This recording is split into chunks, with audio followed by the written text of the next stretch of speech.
I'm a 35-year-old man, and I was married to my ex-wife April, who's 29, for 3 years until she broke every promise we made and ended up cheating on me. It still stings to say it out loud. We used to be that couple everyone admired, inseparable and full of love, and now here I am, sharing this story for strangers to read. The first time I ever met April was at a fancy dinner party hosted by one of my close friends. He and his wife had been struggling with infertility for over a decade, and when she finally got pregnant, they threw a celebration with their closest people. That night changed everything for me, because it's where April entered my life. She was friends with my buddy's wife, and we hit it off quickly. We chatted most of the evening and felt an easy connection. Later that same night, I was scrolling through Facebook and, by complete coincidence, her face popped up under the People You May Know section. I took it as some kind of cosmic nudge. So I reached out. We started talking, then set up a date to get to know each other better. That one day turned into more, and before long, we were officially together. Eventually, I asked her to marry me, and it truly felt like I had found the one. April was amazing. She had such a beautiful heart, and being with her honestly felt like a dream I never thought I'd get to live. She was the kind of woman who worked hard. She had a job in marketing, while I worked as a carpenter at a local furniture shop. She had a quiet, calm energy about her, definitely more introverted, while I was the outgoing, social one. We balanced each other well. For the first 2 years of our marriage, we rarely had any serious arguments. If we did disagree, we always worked through it without disrespect or raised voices. I loved her deeply and truly believed I couldn't imagine life without her. We had talked about having kids but agreed to wait at least 2 years before trying. We stuck to that plan. But when April eventually got pregnant, I started to see a shift in her, especially in how she viewed her body. She had always been very conscious about her appearance. She hated anything that made her feel bloated or out of shape. At first, I thought that was just typical. It's not unusual for women to care about how they look, right?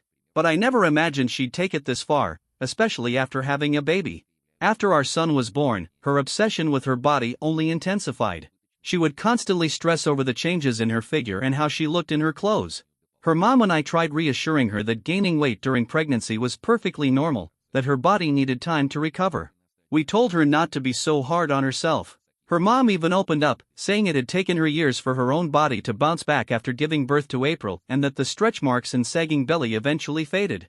She hoped it would give April some peace of mind. But April didn't want to hear it. She told her mother straight up that their bodies were different, and just because her mom had settled for walking around with stretch marks didn't mean she was going to do the same. Eventually, we stopped trying to convince her and let her handle things her way. After weeks of arguing with both me and her mom, April began working out obsessively at home.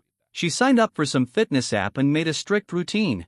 But no matter how hard she pushed herself, it was never enough. Her obsession kept growing, and it started affecting everything else, especially her role as a mother. She began relying on her mom almost entirely to care for the baby. April would work out for 6 or more hours a day, ignoring the fact that her body and joints were clearly overworked and in pain. But she refused to slow down. As bad as it sounds, I felt relieved when her body finally gave out and she collapsed. Her extreme routine was alarming, and we had been worried sick about her. When she finally hit that breaking point and realized she couldn't keep it up, she decided on her own to stop. It was a huge relief for both me and her mom. Her mother even moved into our home full-time to help out with the baby, knowing April wasn't in any condition to take care of him herself. Weeks went by, and April finally stopped talking about her body, which gave us all some peace. I felt like her mind and body were finally getting the break they needed. But that peace didn't last long. One evening, while we were having dinner with her mom, April said she had something to share. For a moment, I hoped she was going to say she was ready to step back in as a full-time mom. But no, that wasn't it. She told us she had come across a Facebook page for a yoga class and wanted to sign up. Then she added that I probably wouldn't understand because I hadn't carried our son for 9 months. I could tell she was trying to guilt me into agreeing, but I didn't argue. I just told her she could go ahead and join the class. That week, she stayed quiet, and I tried to put myself in her shoes. I started reading about postpartum depression and figured maybe that's what she was going through. I didn't want to make things harder for her, so I let her do what she needed to feel better. In the weeks that followed, April got really into the yoga classes. She never missed a session. And honestly, I started noticing a positive shift. She seemed lighter, more joyful, even the little things made her smile again. Before she started yoga, I had to be super careful with everything I said. I couldn't even compliment her without it backfiring. If I told her she looked nice in a dress, she'd assume I was being sarcastic and pick a fight. If I called her beautiful, she'd twist it into an insult, saying I really meant fat.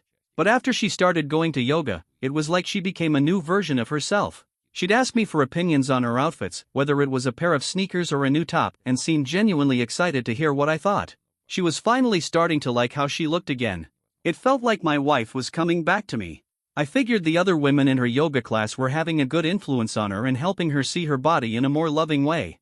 But despite all that improvement in her mood, there was still one big issue: she wasn't stepping up as a mom. April continued depending on her mother to take care of our son.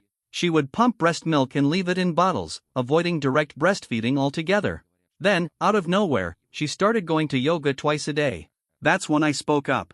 I told her the classes were taking over her life and she wasn't spending time with us like she used to. But April brushed it off. She got defensive and told me flat out that if I thought she'd quit yoga just to hang out with me, I was kidding myself.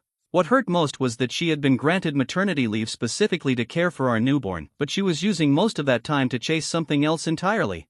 In what felt like the blink of an eye, our happy, peaceful life had turned into something I barely recognized. The couple everyone once admired had now turned into that couple always fighting, always tense.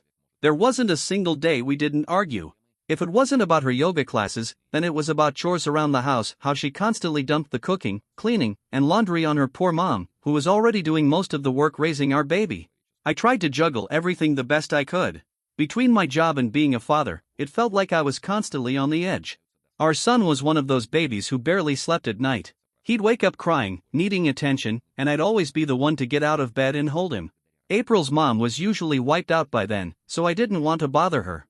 As for April, she didn't even flinch. Whenever the baby cried, she'd pull the covers over her head and pretend she didn't hear it. Getting her full 10 hours of beauty sleep was apparently more important than anything else. It became a routine. I'd handle it while she snoozed peacefully. I reached a breaking point. The exhaustion, the frustration, it all built up. And when I finally called her out on never helping with the baby at night, she snapped back with the same old line: "I carried him for 9 months, your turn now." I couldn't wrap my head around how a mother could just emotionally check out like that. It was like her fitness goals came first, and our child barely made the list. And then, things got even worse. She started staying out late.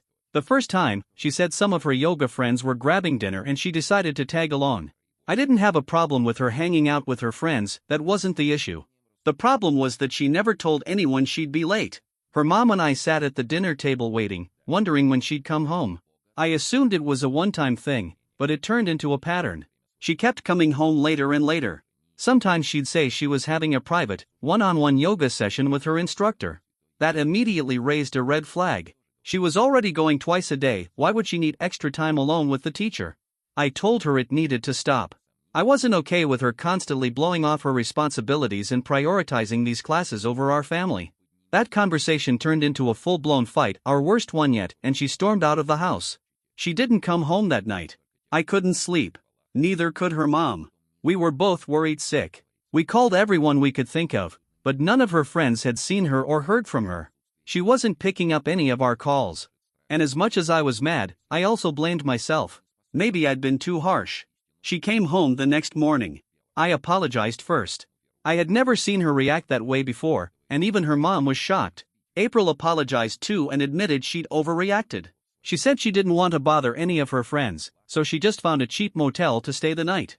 We believed her. That week, she seemed to make an effort. She stopped staying out so late and actually spent more time with us. But that didn't last. By the following week, she was back to her old behavior, like none of that had happened. Still, I couldn't shake the feeling. Something deep in my gut kept nagging at me, telling me she didn't spend that night alone. I tried to dismiss it, to move on, but the doubt wouldn't go away. So I decided to look into it. I started paying attention. That night we argued, right before she walked out. She was constantly glued to her phone. Right after saying she needed to clear her head, she left, and that stuck with me. I figured maybe she was talking to someone else. Maybe someone from yoga. So I did what I thought I'd never have to do, I went through her phone. April was closer to her phone than she was to me. Even when we were in bed, she'd rather chat on her phone than talk to me or cuddle like we used to. So I figured if anything was going on, I'd find it there. But when I checked her phone that night, I came up empty. No flirty texts, no dating apps, nothing out of the ordinary. Most of her messages were from the yoga group chat, a few friends, and her instructor. Nothing obvious. Still, something felt off. So I opened her WhatsApp again and went back through it. That's when I accidentally tapped on a chat with her yoga teacher. At first, it didn't seem like anything until I read the most recent message. He asked her which part of her body was hurting, and she replied that she was feeling better, but would still need his magic touch to fully heal. That line stopped me cold. There weren't many messages in the thread. Most of their past conversations were missing, deleted, probably. That last message felt like the tail end of something much deeper, and no matter how I tried to spin it, it pointed to something being hidden from me. I spent the whole night thinking about it, trying to convince myself I was wrong.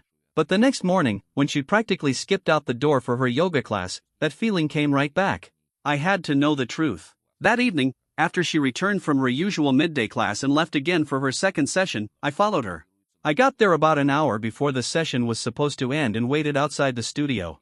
Eventually, her classmates started coming out, chatting and heading home.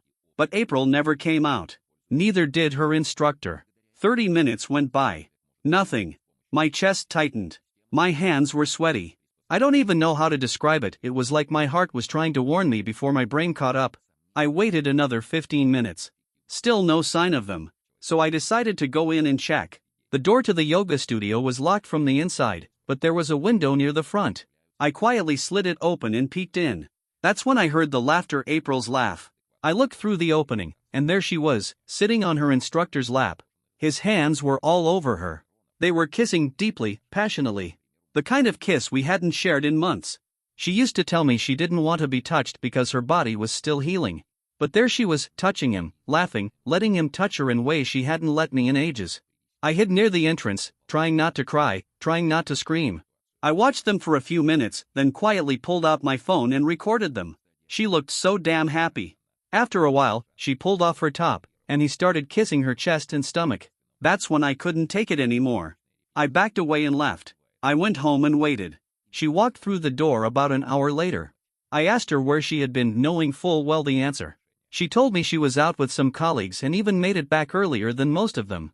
I didn't say anything. I just stared at her and walked away. That night, I thought of all the ways I could confront her. I wanted her to feel the same humiliation and betrayal I felt. I decided I wouldn't just confront her, I'd expose her.